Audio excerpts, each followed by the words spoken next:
귀한 교회를 방문하게 돼서 너무 감사하고요. 또 성도님들 뵙고 하나님 말씀을 함께 나눌 수 있어서 영광으로 생각합니다. 수원천성교회는 제가 두 번째 지금 왔습니다. 처음이라고 생각했었죠. 두 번째 처음인데 이 자리에 선 건 처음이고요. 저 뒤에 저 자리에 앉아서 예배드리고 간 적이 있습니다. 아무도 모르게 이 전도사님만 알고 저를 아니까 아마 이번 집회를 9일 주일까지 끼워서 9일 열리고 집회를 하시는데 참 대단하시다. 먼저 격려하기보다는 칭찬의 말씀, 주제 넘은 얘기 같긴 하지만 칭찬의 말씀을 좀 드리고 싶어요. 요즘 같이 7일, 9일을 이렇게 연속으로 말씀 집회를 하는 교회들을 찾아보기 어렵습니다. 그리고 게다가 저녁 8시부터 시작하여 밤 10시나 돼야 끝나지 않겠습니까? 그것을 계속해. 오늘도 토요일인데 어디 가지 않으시고 이 자리에 와 계신다는 것은 대단한 일이에요. 요즘 시대, 옛날에는 이게 아무것도 아니었어요. 근데 요즘은 정말 이런 일을 찾아보기 어려운 시대가 됐는데 우리 수원천성교회가 이 말씀 중심에 또 은혜 받기를 사모하는 이 귀한 믿음의 분들을 보여주셔서 얼마나 감사한지 모르겠어요. 우리나라 교회 1884년 5년 이때 선교사들이 들어오셨잖아요. 그러고 나서 우리 한국의 교회가 오늘 이때까지 계속해서 복음을 전하며 교회가 이 자리에 옛날에 뿌리를 내리고 또 세계 선교를 향해서 귀한 역할들을 감당할 수 있게 됐던 동의는 중요한 원인이 뭐냐면 말씀 사경회라는 그 아주 중요한 아주 너무 귀한 그런 그 교회의 프로그램이 있었어요. 사경회라고 해가지고 말씀을 집중해서 공부하는 그런 기관들이 있었습니다. 안경 또 저 길주 이런 데서 사경회를 하면 이렇게 전라남도 나주 이런 데서요 남자들도 아니고 여집사님 이런 분들 여성도들이 먹을 거 입을 거 짊어지고 걸어서 환경도까지 갔대요. 지금 기록이 다 남아있는 내용들입니다. 그럼 거기 가서 한 일주일씩 2주일씩 집회 마치고 상상을 해보세요. 불가능한 일이잖아요. 그렇죠?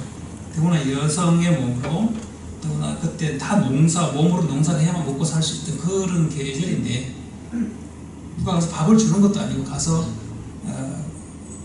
이렇게 표준 관련 잘 안 쓰는 말이에요. 갱변이라고 강변에 이런 데서 모여서 그냥 밥을 해 먹어가면서 말씀을 듣고 그것이 한국교회의 그릇이 됐고 기초가 됐고 토대가 됐어요.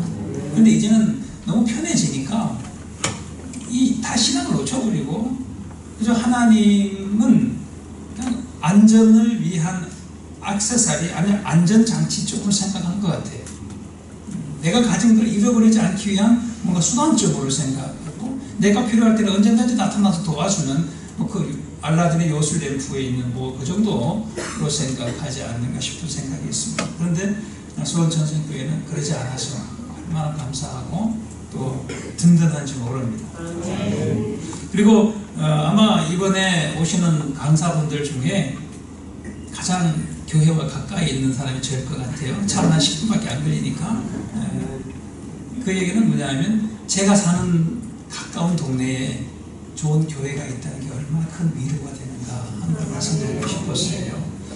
고신을 세우고 고려신학교 고신, 천안의 고신, 그리고 후에 총신대에 원장을 하셨고 신대원 원장을 하셨고 마지막에는 우리 여기 원초동에 있는 합동신학대학원의 초대 원장을 하셨던 박윤선 목사님이라는 분이 있는데 유명한 분입니다.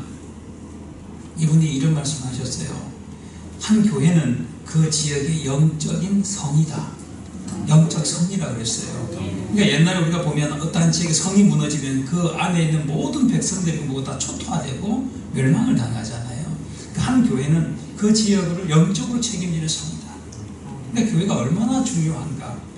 그러니까 이 수원천성교회가 이 지역의 많은 영혼들을 책임지는 영적인 성이다. 언제나 이 자부심과 책임감을 가지고 하나님의 말씀 위해서 또 그 말씀으로 잘 감당해내면서 또 많은 우리 주님의 성의 역할을 잘 신실하게 이루어 가시기를 부탁을 드립니다. 오늘 저는 내 백성을 위로하라고 하시는 주님의 말씀을 따라서 특별한 무슨 윤리적이거나 또는 무슨 헌신을 요구하거나 그 필요 없다는 얘기가 아니고요. 그 메시지가 아니라 우리의 구원이 얼마나 귀하고 우리 구원이 얼마나 확고한 것인가, 우리에게 주신 구원이 얼마나 확실한 것인가, 이 내용으로 함께 말씀을 나누겠습니다.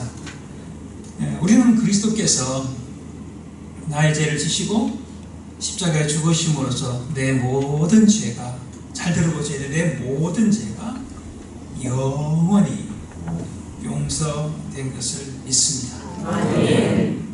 자, 이 믿음으로 인해서 내가 의롭게 되고 구원을 받았다는 사실도 믿습니다. 하지만 그 다음에 이제 문제가 있어요. 하지만 이렇게 어렵게 된 우리는 또 무엇을 하느냐 하면, 또 무엇을 합니까? 죄를 용서받고 이렇게 됐지만 또 무엇을 할까요? 또 죄를 짓지. 또다시 반복해서 죄를 짓습니다. 근데 마귀는 이 죄를 도구 삼아서 우리의 죄 용서의 확신과 구원의 확신에 지속적으로 이렇게 충격을 줘야, 네가 그러고도 구원받았다고, 네가 그러고도 죄 용서받았다고, 이런 마음에 자꾸 이렇게 두드리겨요. 이렇게 작은 망치로 툭툭툭툭 치다 보면 결국 금이 가지 않겠어요? 그리고 그 틈새로 의심을 밀어넣습니다. 넌 아니야. 그렇게 해서는 안 되는데 넌 아니야. 이렇게 의심을 계속 밀어넣으면 마침내 우리에게서 죄 용서받음의 확신과 구원의 확신을 사라지게 만들고 영적인 어둠에, 영적 침체에 빠지게 만듭니다. 이것이 마귀의 전략이거든요. 자, 이 누구나 경험하고 공통적으로 또 경험할 수 있는 그런 우리 공통의 주제입니다. 자, 이럴 때 우리는 어떻게 하면 이 모든 마귀의 괴계를 깨뜨리고 영적인 어떤 그 침체에서 일어나고 극복해낼 수 있을까요? 자, 오늘 본문은 사실은 읽은 내용은 짧지만 16장 1절부터 이제 시작이 되는 내용입니다. 이스라엘 백성이 애굽에서 나온 후에 약속의 땅인 가나안을 향해 가고 있었어요. 그러던 중에 레위 지파에서 고라라고 하는 사람과 르우벤 지파의 다단과 아비람과 이런 1절 2절에 나와 있습니다. 16장 1절 1절에. 그리고 온이 함께 당을 지었어요. 당이라고 하는 것은 자기네가 한 패가 되는 거죠. 그리고 일어났어. 이스라엘 총회에서 지도자를 뽑힌 250명을 지도자들을 자기 편으로 만들어서 모세를 거슬렀어요. 6장 1절 한번 보시겠습니까? 여기 보시면 모세를 거슬렀다 이렇게 되어 있죠. 2절 끝에 보면 모세를 거스르리라 이렇게 말씀하고 있습니다. 그런데 이것은 반역이었어요. 그래서 반역, 구테타 이런 거죠. 민수기 17장 10절에 보면 이것을 이렇게 정리합니다. 17장 10절에 보면 여호와께서 모세에게 이르시되 아론의 지팡이는 증거기 앞으로 도로 가져다가 거기 간직하여 반역한 자에 대한 표징이 되게 하여, 반역했다, 반역을 했다라고 말해요. 그래, 고라와 다단과 아비람과 온과 250명의 지도자들이 왜 반역을 일으켰을까요?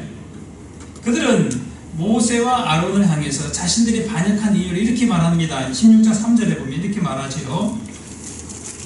지금 이 반역자들이 모세와 아론에서 하는 말이에요. 너희가 분수에 지나도다. 회중이 각각 거룩하고 여호와께서도 그들 중에 계시거늘 너희가 어찌하여 여호와의 총회 위에 스스로 높이느냐 이렇게 따져 묻지요. 무슨 얘기냐면 모세와 아론이 분수에 지나쳐서 스스로 이 이스라엘 모든 백성들 위에 스스로 자신들을 높이고 있다. 그래서 그것을 견딜 수가 없어서 우리가 반역을 일으킨 것이다 이렇게 말한 거예요. 하지만 그들이 말한 진짜 반역의 이유는 따로 있습니다. 16장 10절에 보면 모세가 이들의 진짜 이유를, 반역한 진짜 이유를 정확하게 지적합니다. 10절에 보면 이렇게 말씀하지요. 하나님이 너와 내 모든 형제 레위 자손으로 너와 함께 가까이 오게 하셨거늘 너희가 오히려 뭘 구한다고요? 제사장의 직분을 구하느냐 이렇게 얘기함으로써 실제로 반역한 중요한 원인은 뭐냐, 속에 있는 원인은 뭐냐, 자기들도 제사장이 되고 싶은 거예요. 내가 제사장 되겠다. 그래서 불평하고 원망했던 것입니다. 그런데 아주 여기 더 중요한 것은 이들의 원망은 결국 하나님께 대한 원망이고 불평이었어요. 이 사실을 강조하기 위해서 아주 재미있는 사실을 성경이 우리에게 가르쳐 주는데 2절 한번 보시겠습니까? 2절을 보면 이들이 누구를 거슬렀다고 말하냐면 2절 같으면 모세를 거슬렀다 이렇게 얘기하잖아요. 근데 3절 보면 또 다른 내용이 납니다. 그들이 모여서 모세와 아론을 거슬렀다. 자, 모세를 거슬렀다 그러다가 이제는 모세와 아론을 거슬렀다고 말씀하고 있고요. 11절에 가면 이렇게 얘기합니다. 이를 위하여 너와 너의 무리가 다 모여서 누구를 거슬러요? 여호와를 거슬렀다. 자, 모세를 거슬렀다 해서 모세와 아론을 거슬렀다로 확장되고 강조돼요. 더 이제는 모세와 아론을 거슬렀다라는 말에서 궁극적으로 누구를 향해서 여호와 하나님을 거슬렀다 이렇게 말함으로써 이들의 반역의 초점이 어디에 있다고요? 하나님을 거스르는 데 있다라고 말씀하고 있습니다. 그래서 무슨 반역이었죠? 자, 제사장은 자기들을 제사장 시켜주지 않은 하나님께 대한 반역일 수 있었다는 것이다. 여러분, 제사장은 뭐 하는 사람이냐면 사람들, 범죄하는 사람들을 대신해서 하나님께 제사를 드림으로써 그 죄를 속하는 일들을 감당했던 구약시대의 직분자들입니다. 자, 이 직분은 하나님 딱 정해주셨어요. 레위 지파 중에서, 그 중에서도 아론과 그의 아들들에게만 제사장 직분을 주셨어요. 그래서 민수기 3장 10절에 보면 하나님이 이렇게 말씀합니다. 모세에게 너는 아론과 그의 아들들을 세워, 딱 찍어서 말씀하셨어요. 아론과 그의 아들들, 이렇게 제사장 직무를 행하게 하라. 그럼 그 뒤에 말씀이 중요해요. 외인이, 이들 외에 다른 사람이 가까이 하면, 제사장 직분을 하는 그 일을 하려고 가까이 주님께 오게 되면 죽임을 당할 것입니다. 따라서 제사장 직분을 탐낸 이 반역은 겉으로는 모세와 아론을 대항하는 것이지만 근본적으로는 하나님의 명령을 거스르는 일이고 하나님에 대한 반역이었습니다. 자, 9절에 보면 하나님이 이미 고라가 속한 레위 지파에게도 귀한 직분을 주셨어요. 이미 주셨죠. 9절에 이렇게 말씀하죠. 모세가 또 고라에게 이르되 너희 레위 자손들아 들으라. 이스라엘 하나님이 이스라엘 회중에서 너희를 구별해서 자기에게 가까이 하게 하사 여호와의 성막에 봉사하게 하시며 회중 앞에 서서 그들을 대신하여 섬기게 하시니 너희에게 작은 일이겠느냐. 오늘 9절에서 얘기하는 내용이에요. 하나님은 레위 지파에게, 고라가 속한 이 레위 지파에게 증거의 장막과 그 안에 모든 기구와 그 부속품들을 관리하는 일을 맡기셨고, 성막과 그 모든 기구를 운반하고 거기에 봉사하며 성막 주위에 머물게 하고 성막을 운반하는 일들을 맡기셨어요. 우리 민수기를 보면 애굽에서 나와서 광야를 통과하면서 가나안 땅을 들어갈 때 동서남북에 4개의 진을 만들어서 이동을 하게 되어 있는데 그 중심에 뭐가 있냐면 법궤가 있었어요. 그리고 가다가 이동하다가 한 동에 머물게 되면 그 법궤를 놓고 장막을 칩니다. 그리고 이 장막을 성막을 친 동서남북으로 레위 지파 사람들이 자리하게 되어 있었어요. 그들도 제사장은 아니었으나 제사장이 하는 일을 수종 들고 하나님의 장막, 성막을 지키고 이동시키며 보존하며 하는 모든 일들을 하게끔 하는 정말 영광스러운 직분을 이미 주셨단 말이죠. 그런데도 이 직분을 존귀하게 여기지 않고 오히려 하나님이 아론과 그의 아들들에게 주신 제사장 직분을 욕심냈던 것입니다. 7절에 보면 모세가 말합니다. 레위 자손들아 너희가 너무 분수에 지나친다. 너희가 너무 분수에 지나치느니라.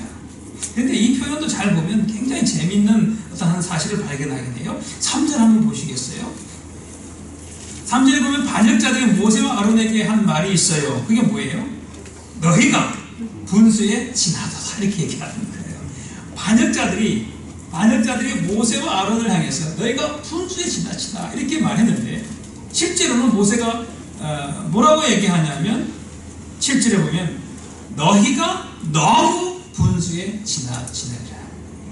진짜 분수에 지나친 건 누구였어요? 모세와 아론이 아니고 반역자들이었다는 것이죠. 하나님은 아론의 제사장직과 레위인의 성막에 섬기는 직분을 엄격하게 구분했습니다. 다 같이 하나님을 섬기는 일이지만 서로의 역할이 다르게 하셨어요. 그러나 반역자들은 이것을 인정하지 않고 제사장 직분을 욕심내므로써 이 직분을 주신 여호와를 거스르고 하나님을 멸시하는 죄를 지었습니다. 30절에 보면 이렇게 얘기해요. 이 사람들이 과연 여호와를 멸시한 것을 너희가 알게 됩니다. 하나님을 멸시했다. 하나님을 멸시했다. 여러분, 이와 같은 잘못은 오늘날 교회에서도 얼마든지 일어날 수 있습니다. 직분에 관한 것이지요. 하나님이 교회를 그리스도의 몸이라고 했는데 이 몸에는 다양한 지체들이 있습니다. 손이 있고 발이 있고 눈도 있고 코도 있고 더구나 보이지 않는 우리 몸 저 안쪽에 장기들도 많이 있잖아요. 늘 영광을 받고 사람들의 칭송을 받는 것은 사실 보이는 쪽이죠. 얼굴 쪽 이런 쪽. 칭송을 받아본 적이 없어서 잘 모르시는 분들이 하여튼 이 얼굴 쪽이 주로 칭송을 받는 쪽. 그렇지만 보이지 않는 저 안쪽에 있는 다른 장기들이 작동을 제대로 못하면 제 기능을 못하는 순간 온 몸이 다 망가진다고요. 그래서 어느 지체 하나도 중요하지 않거나 소중하지 않은 지체가 없어요. 하나님 우리 교회에 한 교회를 세워나갈 때에 다양한 직분을 주셨습니다.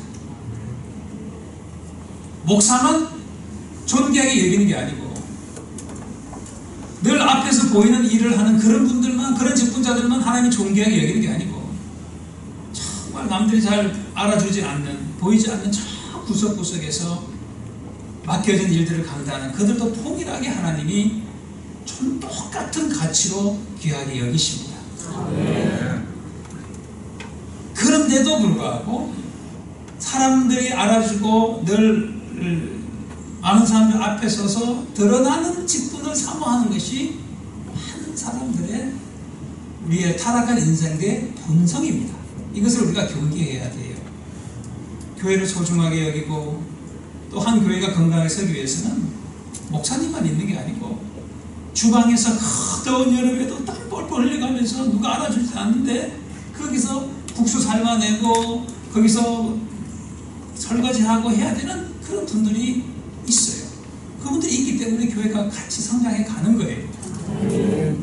근데 사람의 눈으로 보면 인정해주지 않고 또 누가 알아주지 않기 때문에 인간적으로 보면 마음이 상할 때도 있어요. 그러니까 우리는 서로를 격려하고 살피면서 좀 이렇게 세워가는 일들을 해야 합니다. 사람이 연약하기 때문에. 동시에 뭔가 드러나는 자리에 자꾸 올라가려고 그 자리에 있는 사람들을 질투하거나 시기하거나 또 불평해서는 안 된다는 거예요. 우리의 직분의 가치는 하나님의 눈으로 평가해야 돼요. 하나님 똑같은 가치로 우리에게 주셨습니다. 우리 중에 그 누가 우리 몸에 발톱이 싫다, 발톱이 불편하다, 저는 없었으면 좋겠다, 그렇게 생각하지 않잖아요. 평소에 그 소중한 줄 몰라요. 언제나 드러나는 쪽은 얼굴이니까. 근데 발톱이 만약에 없어져 보세요. 얼마나 불편하죠. 발톱에 때만큼도 생각 안 하는데 발을 굉장히 무시하는 경향이 있는데 그럼 발이 얼마나 소중한지 아세요? 발가락 하나가 어디 잘못되면 몸이 이렇게 균형이 깨져서 기울어진대요. 그럼 온몸이 틀어지는 거죠. 죄송합니다. 혹시 관련되신 분이 있으면 용서하고 들어주십시오. 머리카락이 평소 중요하지 않다고 생각하는데 머리 한번 빠져보세요. 얼마나 그 한 올 한 올이 아침마다 저거 내 새끼 저거 얼마나 소중하게 생각할지 모르겠어요. 저는 고등학교 3학년 때 영양실조가 걸려서 저는 머리 빡빡 감고 까만 교복 입고 이렇게 다녔거든요. 세숫대 머리 감으면 요 잔털이 머리에 까맣게 물에 뜨는 거예요. 머리가 다 빠졌어요.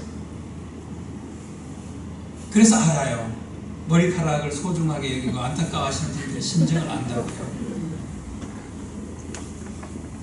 집에서도 보면 저도 이미 갱년기를 지나간 나이잖아요. 그러니까 집사람이 머리카락 이만큼씩 있다고 욕실에서 챙기고 이렇게 붙으면서 늘 걱정해. 머리 빠진다고, 머리 빠진다고.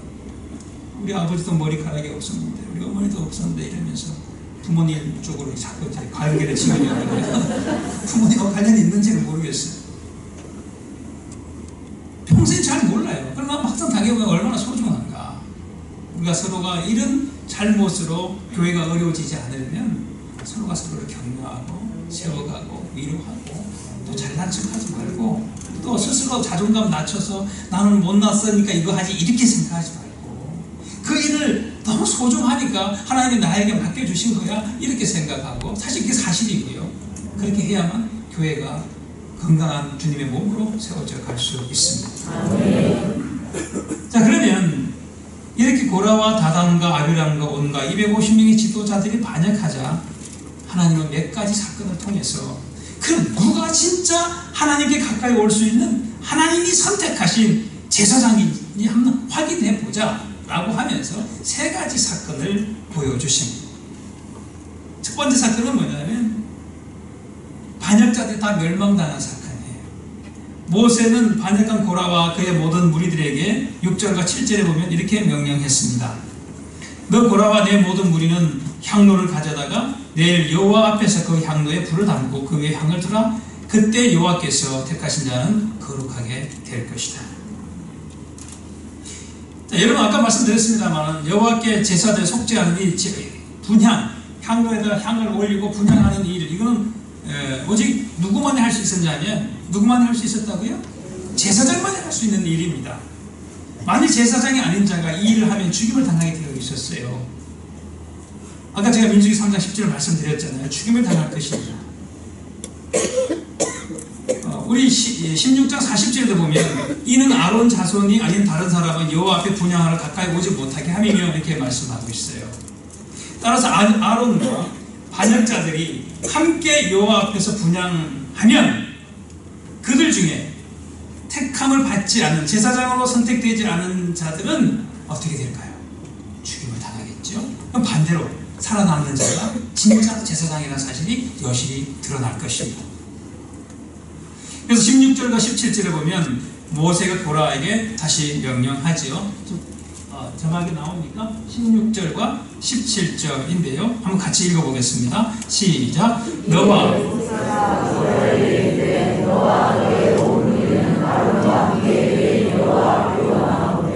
너희는 제가 이 향로를 들고 그 위에 향을 얹고 각 사람이 그 향로를 여호와 앞으로 가져오라. 향로는 모두 250개라. 너와 아론도 각각 향로를 가지고 올지니라.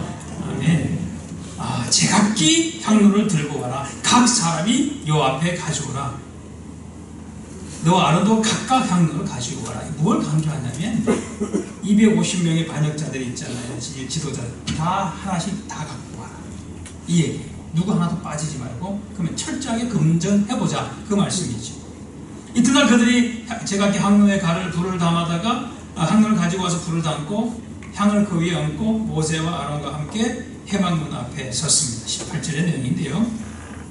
30절에 보면 이제 모세가 이렇게 말씀하죠. 만일 여호와께서 세일을 행하사 땅이 입을 열어서 이 사람들과 그들의 모든 소유물을 삼켜 산채로 수월에 빠지게 하시면 이 사람들이 과연 여호와를 멸시한 것인 줄 너희가 알 것이다.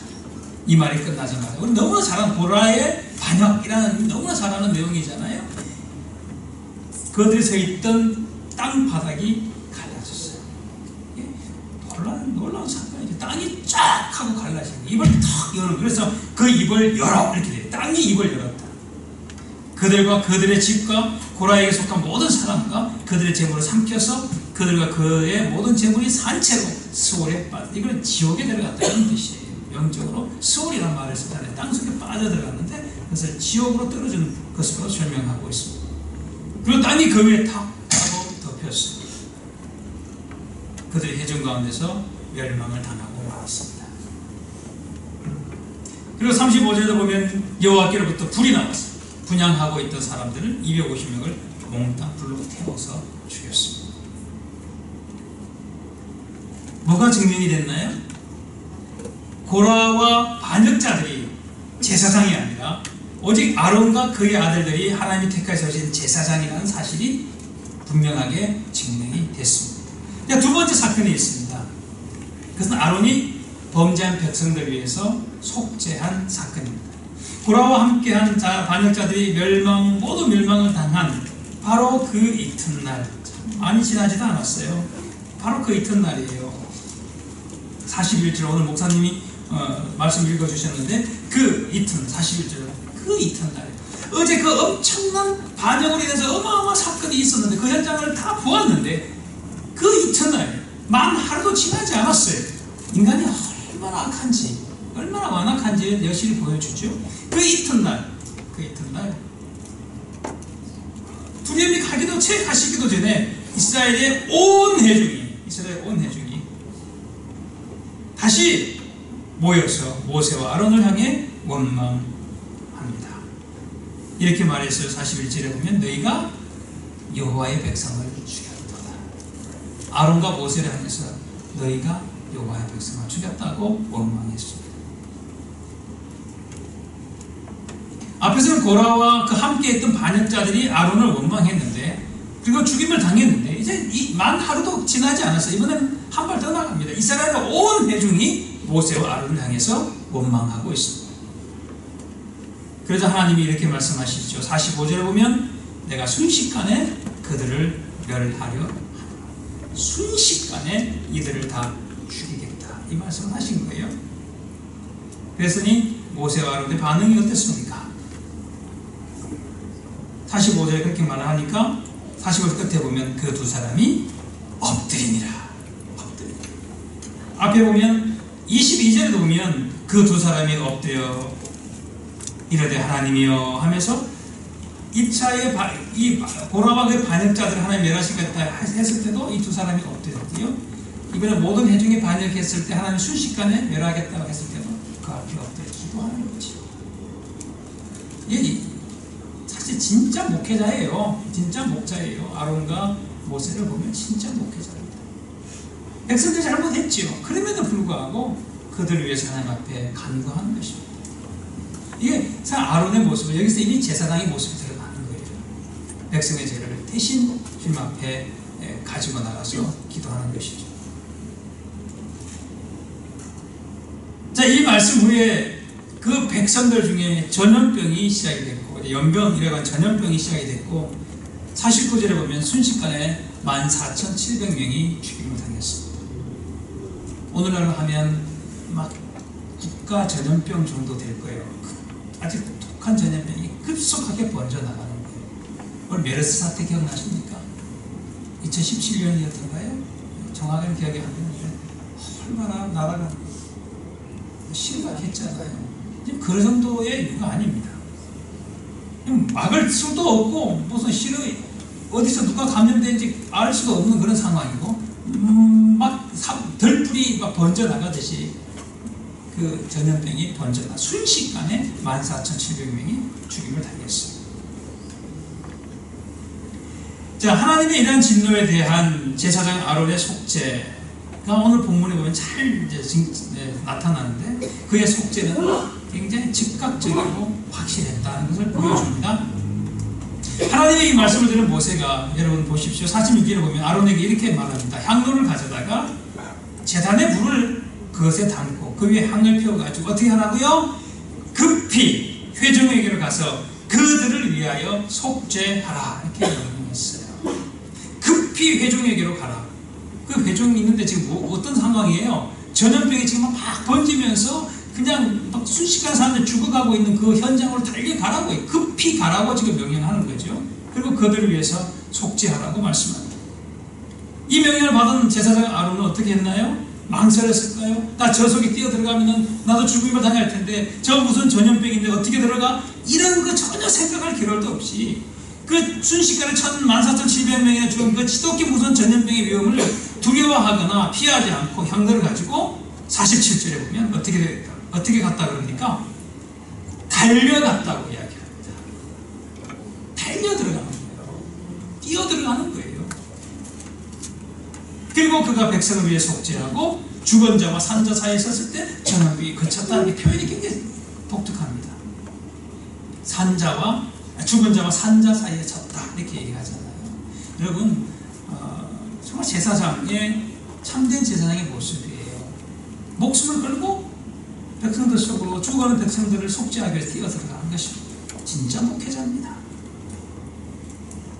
얼마나 정말 이 감동이 있는지 모르겠어요.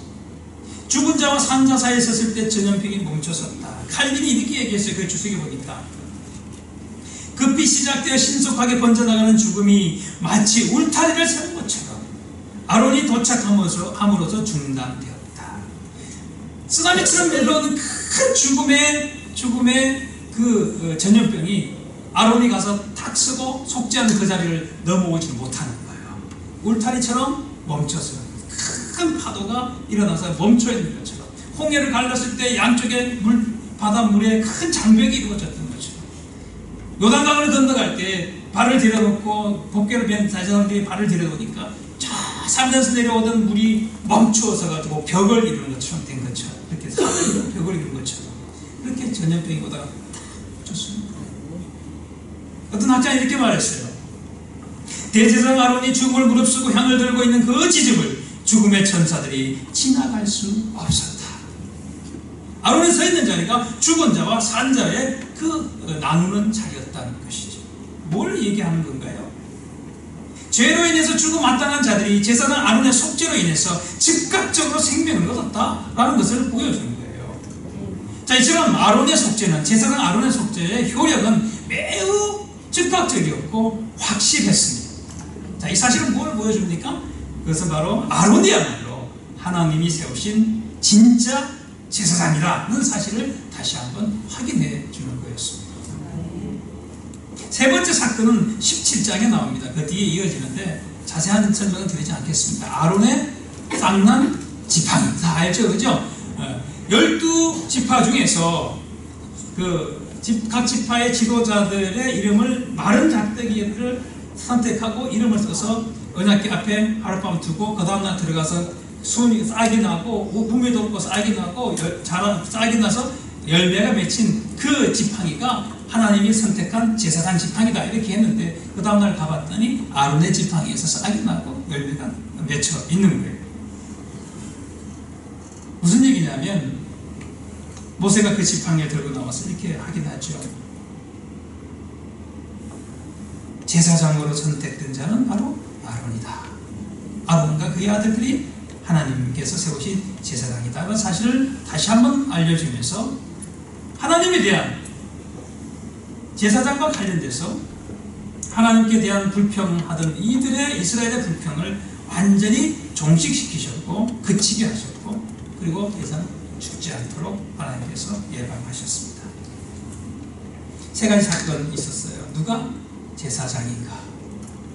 누가 제사장인가? 누가 제사장이라고 보여주셨어요? 아론이 제사장이다. 아론이 하나님이 세우신 제사장이다. 그리고 그렇기 때문에 그의 속죄는, 백성들에 대한 속죄는 즉각적이었고 완벽했다는 걸 보여줍니다. 아론의 제사장직은 그가 임의로 취한 직분이 아니라 하나님이 부르신 직분입니다. 여러분 이제 신약으로 좀 갈게요. 히브리서로 가겠습니다.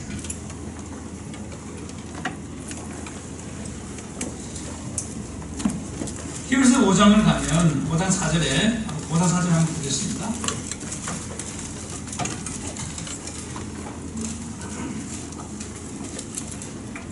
같이 한번 읽어볼까요? 5장 4절입니다. 시작. 이 종교는 스스로 취하지 못하고 오직 아론과 같이 하나님이 부르심을 받은 자들이야 할 것이구나. 자, 이 종기는 스스로 취할 수 없다는 거예요. 누군가나 제사장 하려야 된다고 제안되는 거 아니에요. 하나님이 부르신 직분이라는 거예요. 하나님의 선택에 의한 거라는 말씀이죠. 그렇기 때문에 아론의 제사가, 속죄가 즉각적이고 확실했던 것입니다. 그런데 여러분, 이 사실은 구약시대의 사람들, 이스라엘 사람들에게만 관련된 게 아니고 오늘 사는 우리 모두에게 관련이 되어 있습니다. 자, 4장 14절 한번 보시면 이렇게 말씀하죠. 4장 14절에 그러므로 우리에게 큰 대제사장이 계시니 승천하신 이 곧 하나님 아들 예수시다. 우리에게도 제사장이 있다는 거예요. 그분이 누구라고요? 예수님이시라는 거예요. 예수님을 대제사장이시니 뭐 하시는 분일까요? 우리를 속죄하시는 분이시죠. 여기에 중요한 사실은, 아주 중요한 사실은, 자, 아론이 하나님에 의해서 대제사장 됐다고 말씀드렸잖아요. 임의로 취한 게 아니고 하나님이 불러서 세운 분이라고 방금 5장 4절에서 말씀드렸잖아요. 이어지는 5장 5절이 있어요. 굉장히 중요한 건데, 그게 뭐냐면 예수님이 우리의 대제사장 되심도 임의로 된 게 아니라 하나님이 세우셔서 된 것이다 라고 말씀하는 것입니다. 5장 5절 한번 볼게요. 제가 읽겠습니다. 또한 이와 같이는 뭐예요? 앞에 있는 아론이 하나님의 부르심에 의해서 대제사장이 된 것 같이 그리스도께서 대제사장 되심도 스스로 영광을 취한 것이 아니다 라고 말함으로써 예수님이 우리의 제사장 되신 것도 하나님이 불러서 세우신 것이다. 아론과 예수 그리스도 두 분 다 이 제사장의 기원이 어디냐, 출처가 어디냐면 하나님이라는 거예요. 이런 점에서 둘이 모현론에 여기 해당이 되는 것이죠.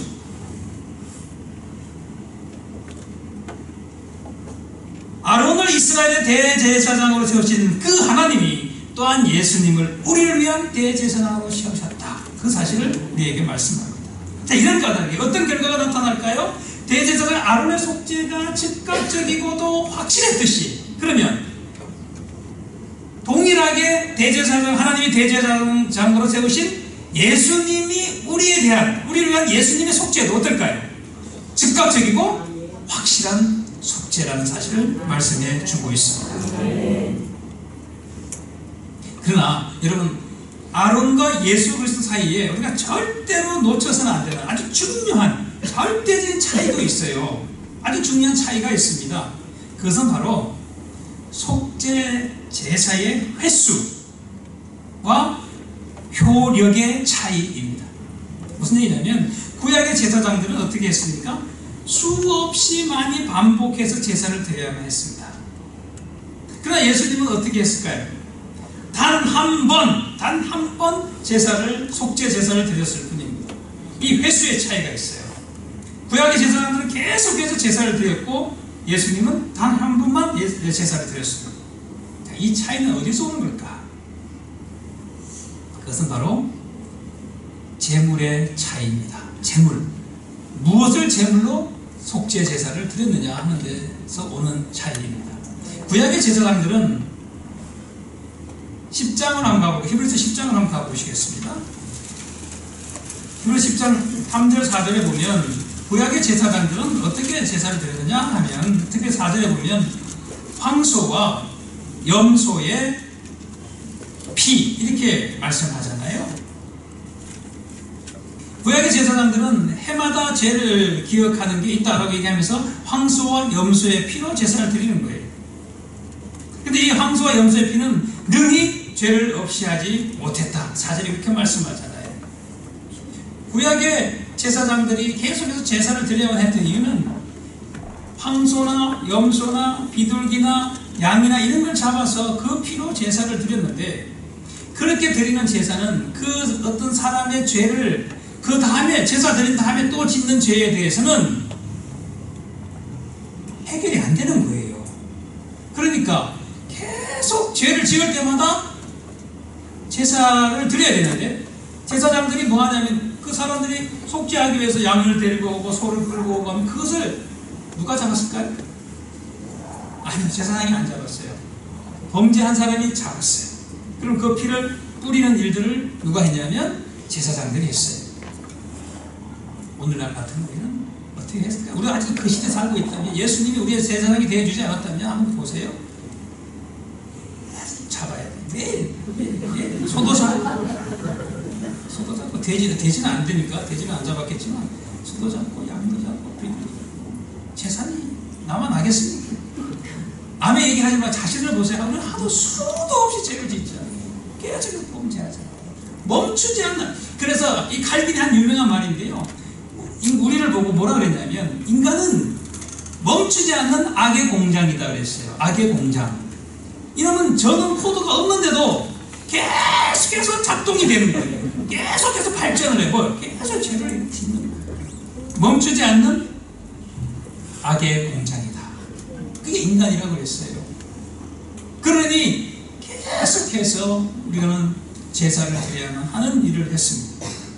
그러나 예수님은 자신을 제물로 속죄 제사를 드렸어요. 양이나 염소가 아니고 자기 자신을 제물로 속죄 제사를 드렸습니다. 굉장히 독특해요. 본인이 제사장이면서 동시에 본인을 제물로 제사를 드리는 것이죠. 이것이 뭘까요? 이것이 신약의 예수님의 십자가의 죽으심입니다. 예수님 십자가에서 자기 자신을 제물로 모든 사람들의 죄를 대신 담당하시는 그 제물로 하나님 앞에 속죄 제사를 드렸습니다. 그것도 그래서 어떻게 단 한 번에 영원히 모든 죄를 제거한 제사였습니다. 자, 12절 한번 보여요. 9장 12절 한번 가볼까요? 이 사실 분명히 밝힙니다. 같이 한번 읽겠습니다.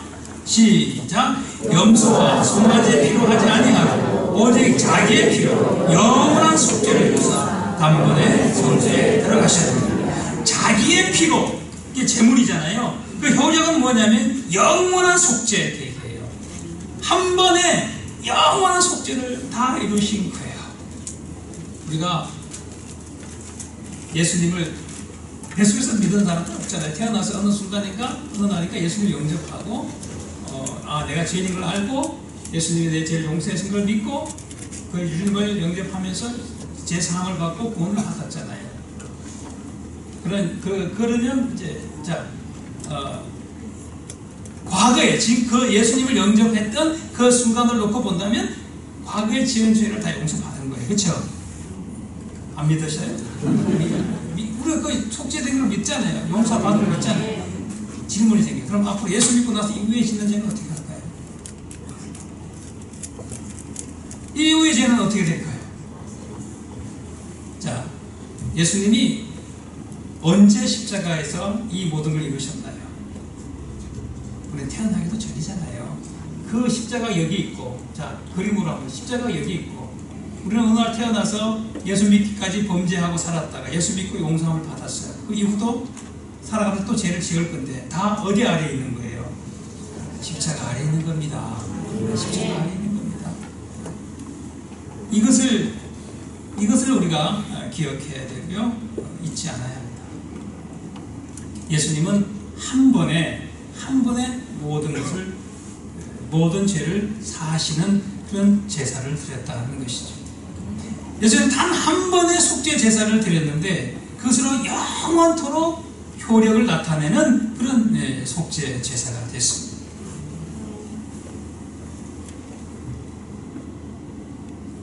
이와 같은 차이, 이 차이를 구약의 아론을 대표하는 구약의 제사장들이 드린 제사와 반복되는 제사와 신약의 예수 그리스도 대제사장으로 대표되는 한 번의 영원한 속죄를 이루신 이 제사의 차이를 아주 극명하게 잘 보여주는 본문이 있어요. 여러분 10장 11절 한번 보시겠습니까? 이거 10장 11절과 12절.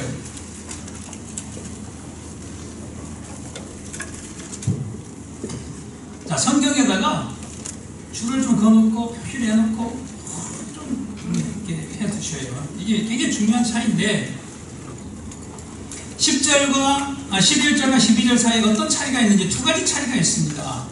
11절 한번 같이 읽어볼까요? 시작. 제사장마다 매일 서서 섬기며 자주 같은 제사를 드리되 이 제사는 언제나 죄를 얻게 하지 못하거니와 12절입니다. 오직 그리스도는 죄를 한 영원한 제사를 드리시고 하나님 우편에 앉으사. 자, 여기 보면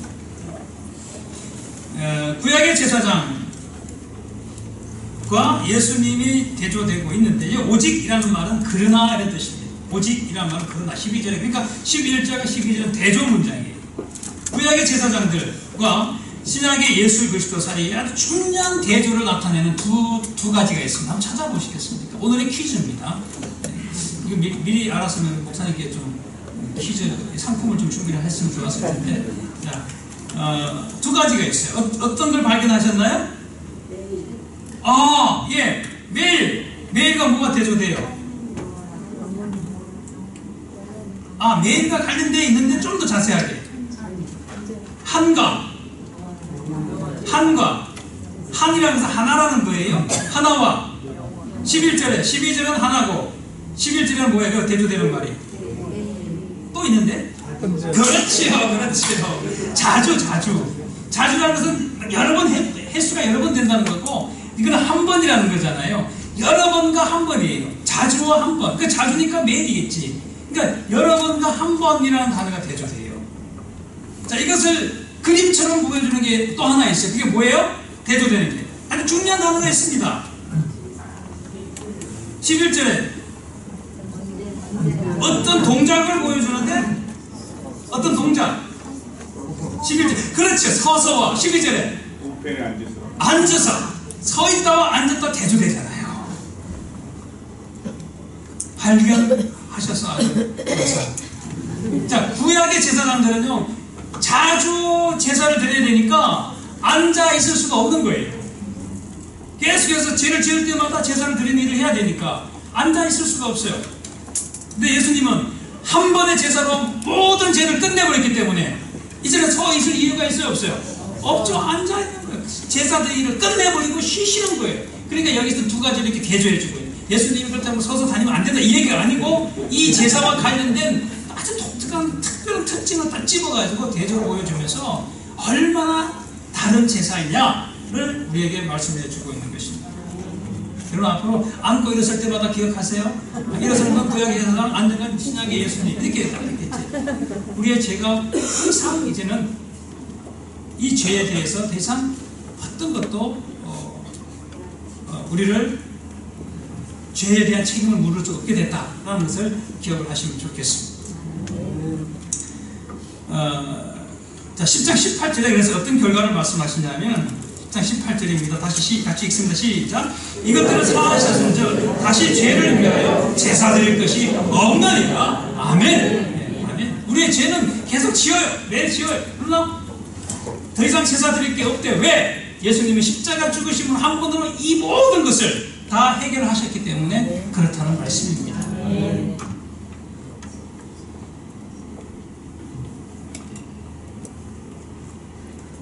여러분, 대제사장 예수님이 드린 속죄 제사의 결과에 대한 성경의 선언에 주목하십시오. 그럼 어떤 일이 일어났는가?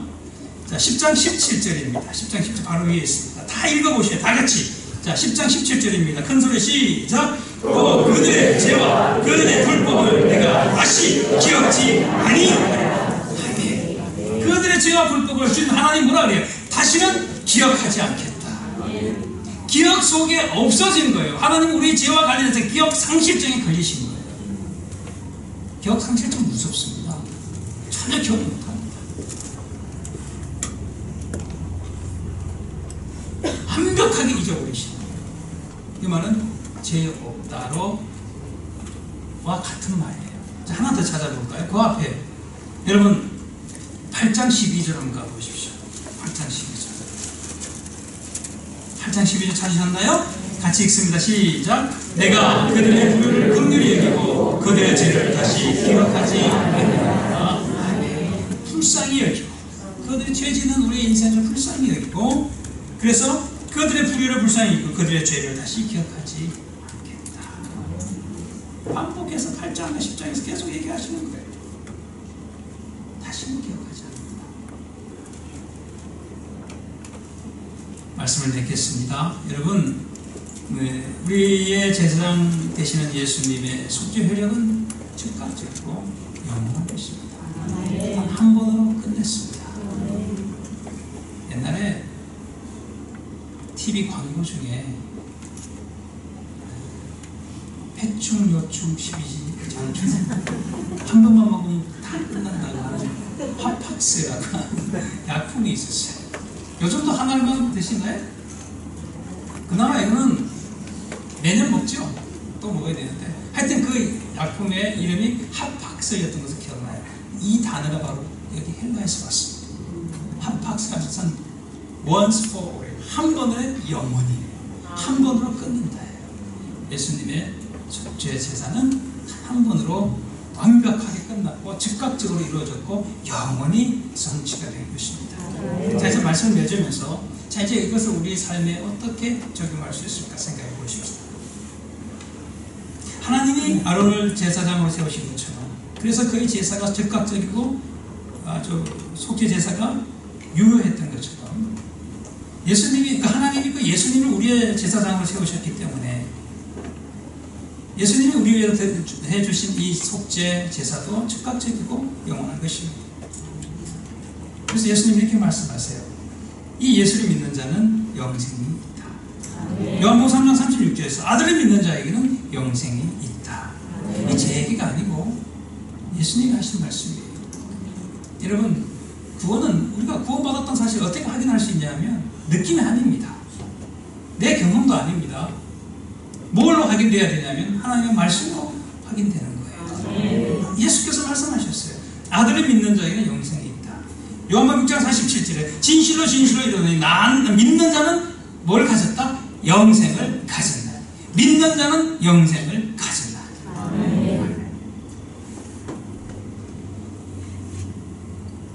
이 생명은, 이 구원은, 이 영생은 영원하며 결코 변하지 않습니다. 우리는 매일 매 순간 죄를 대항해서 싸워야 합니다. 그러나 솔직히 고백하자면 우리는 죽는 날까지 죄를 지을 수밖에 없는 연약함에 있습니다. 죄와 세상에 싸워야 되지만 또 범죄할 수밖에 없는 연약함이 우리 인생이라는 거죠. 따라서 우리는 죄를 짓지 않기 위해서 근신하고 깨어 있어야 하지만, 그렇다고 해서 죄로 인해 구원을 의심해서 영적인 침체에 빠지는 것도 옳지 않습니다. 자, 우리의 구원은 우리의 힘이나 노력이나 수고나 착한 행위로 이루어진 게 아니잖아요. 우리의 구원은 대제사장 예수 그리스도의 희생제사로, 속죄제사로 이루어놓으신 거잖아요. 구원의 모든 원인은 오직 하나님과 주 예수 그리스도께 있습니다.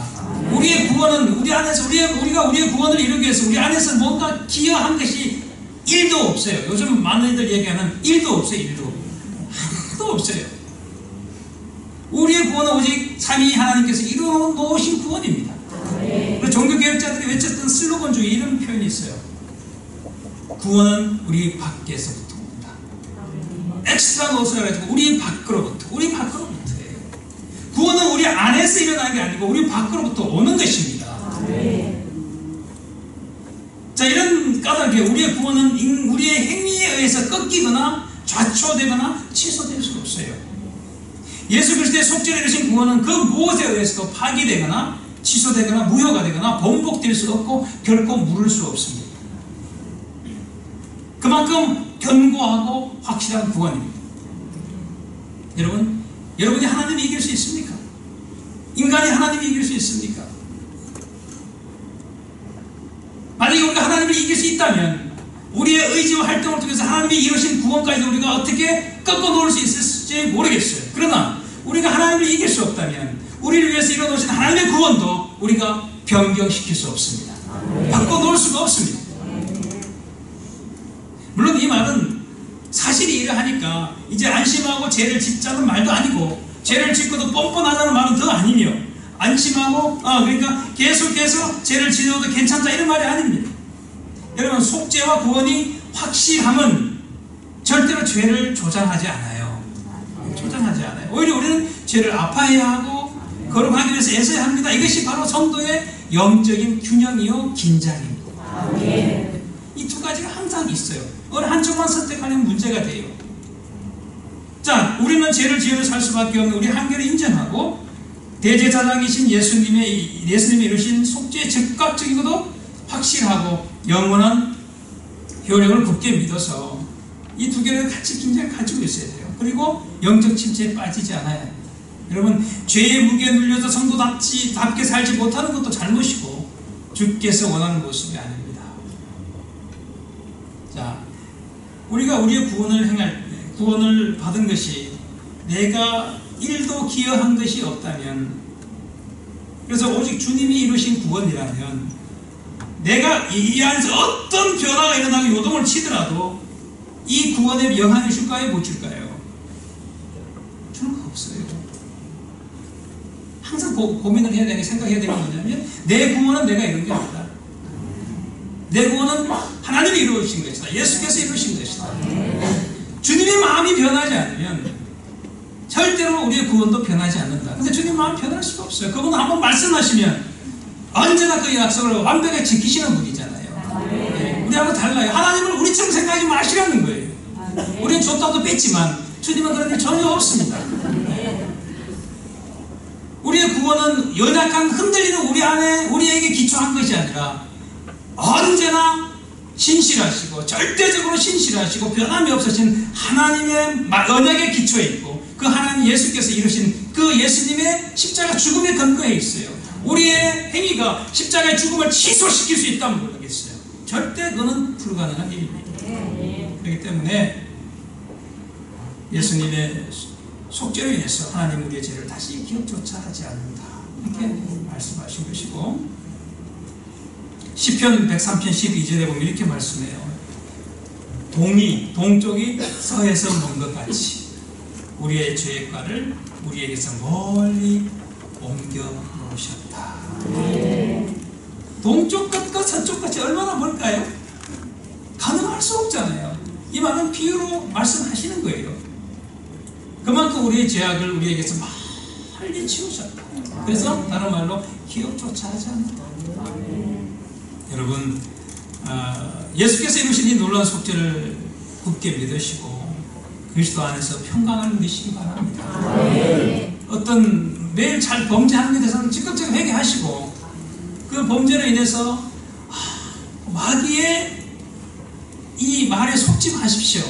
네가 그러고도 구원받았다고 말할 수 있느냐, 네가 그러고도 제사함 받았다고 말할 수 있느냐, 이건 마귀가 우리를 속이는 음성이에요. 주님은 한 번에 완벽하게 우리의 죄를 속죄하셨습니다. 그렇기 때문에 이러한 마귀의 음성에 우리가 무너지거나 영적으로 침체되거나 하는 걸 기뻐하지 않으세요. 우리의 구원은 흔들리지 않는 구원이요, 변하지 않는 구원입니다. 그래서 안에서 평강을 누리시길 바랍니다. 동시에 거룩한 성도의 삶을 살기 위해서 애쓰시고 또 노력하시는 귀한 성도님들 되시길 주의 이름으로 축복합니다. 기도하겠습니다. 하나님 아버지, 인생의 연약함을 우리 주님이 누구보다도 잘 아십니다. 그런 우리를 긍휼히 여기셔서 예수께서 친히 십자가에서 제물이 돼서 돌아가시고 우리를 위한 속죄 제사를 드리셨습니다. 이로 인해서 영원히 우리의 짓는 모든 죄를 다 용서하셨고 더 이상 제사를 드릴 일이 없기에 하나님의 우편에 앉아 계시는 예수 그리스도, 우리 주님의 은혜로 오늘도 우리가 살아가고 있고 천국에 대한 소망을 가지고 있습니다. 구원받은 자의 기쁨을 누리고 있습니다. 아버지 하나님, 그러나 여전히 우리는 연약해서 오늘도 범죄하며 내일도 하며 죽는 날까지 계속해서 죄를 지을 수밖에 없을 겁니다. 그러나 주님, 주께서 이 모든 것까지도 이미 다 용서하셨던 사실을 굳게 믿고 믿음에서 멀어지지 않게 하시며 구원에서 떠난 일이 없도록 주님께서 견고하게 붙들어 주옵소서. 그래도 불구하고 범죄와 죄 짓는 일을 멀리하게 하시고 죄와 싸우게 하시고 넘어졌을 때는 우리 주님의 은혜를 기대하면서 즉각적으로 회개하고 돌이키는 신자의 거룩함을 잃지 않도록 또한 은혜 베풀어 주시옵소서. 예수님 이름으로 기도하옵나이다.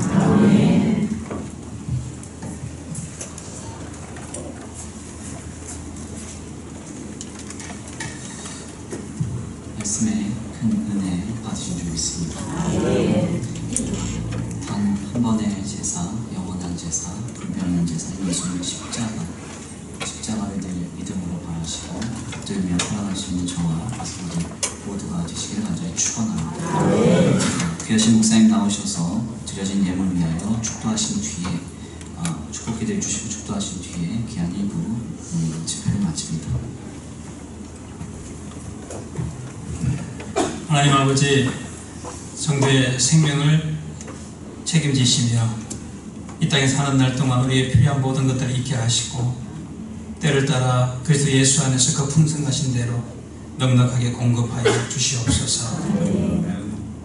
귀한 권석돌의 가정의 형편과 또 삶의 곤고함과 필요들을 주께서 아시오니 주님, 우리의 죄를 담당하신 그 그리스도께서 우리의 모든 삶도 담당해 주시고 아파하며 애통하는 자들을 위로해 주시며 여러 가지 필요한 것들이 있어 주님 앞에 부르짖으며 간구할 때 주께서 들으시고 가장 좋은 것으로 가장 선한 것으로 채우시며 공급하여 주시옵소서. 주께 드린 귀한 예물들이 있습니다. 하나님께서 받으시며 우리 하나님의 나라를 위해서 귀하게 사용해 주시고 이 땅에 헐벗고 굶주린 자들, 위로가 필요한 자들을 위해서 또한 사용하시며 저 북녘에 있는 귀한 동포들을 위해서도 주께서 귀하게 사용하여 주시옵소서. 드리고 싶으나 안타까운 형편을 드리지 못하는 성도들의 마음도 주님이 아십니다. 주께서 위로해 주시고 이외에 많은 것으로 우리 주님께 감사의 제물을 드릴 수 있도록 하나님께서 땅의 소산으로도 풍성하게 채워 주옵소서.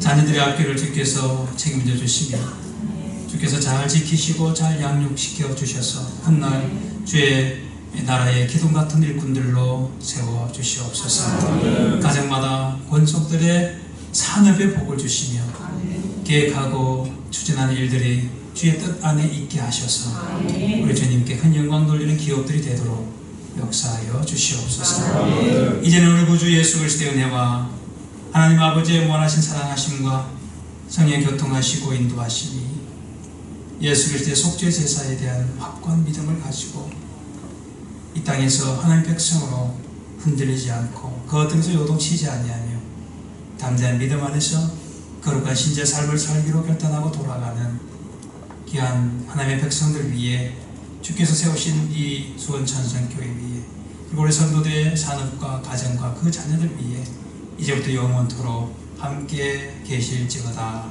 아멘.